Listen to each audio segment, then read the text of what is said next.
آپ پہلے ذرا یہ ویڈیوز دیکھ لیں پھر اس پہ بات کرتے ہیں۔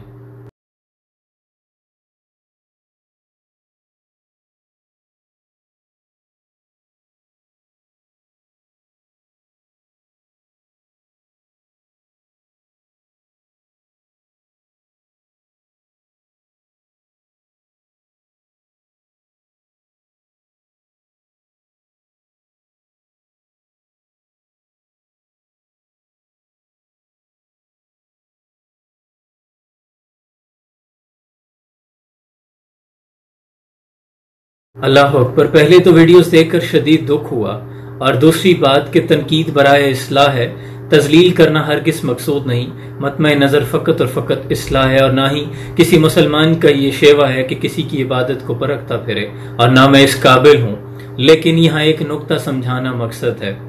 میری بہن، مرد اگر مسجد میں نماز پڑھے تو زیادہ فضیلت ہے، اگر باجماعت پڑھتا ہے تو زیادہ فضیلت ہے، لیکن میرے اور تمہارے آقا حضور اکرم صلی اللہ علیہ وسلم نے ارشاد فرمایا کہ عورت اگر مسجد کے بجائے گھر کی چار دیواری صحن میں نماز پڑھے زیادہ افضل ہے، لیکن اگر صحن کے بجائے دالان میں پڑھتی ہے، برآمدے میں پڑھتی ہے تو صحن سے زیادہ افضل، اور اگر دالان کے بجائے پیچھے کمرے میں پڑھتی ہے تو زیادہ فضیلت ہے۔ اور کمرے تک بات محدود نہیں، کمرے کے بجائے اگر کمرے کے کونے میں یا پیچھے کوئی جگہ ہے چھپنے کی تو وہاں چھپ کے نماز پڑھے تو زیادہ فضیلت ہے۔ اللہ گھر میں بھی نہیں چاہتا کہ صحن میں بھی کسی نامحرم کی نظر تیری زینت پہ پڑے، کیوں؟ تم ایک باحیا اور قیمتی چیز ہو۔ لفظی معنی ہی تمہارا چھپی ہوئی چیز ہے۔ تمہارا پردہ رب کو اتنا عزیز ہے کہ عبادت میں بھی فضیلت اس میں رکھ دی کہ تم چھپ کے عبادت کرو۔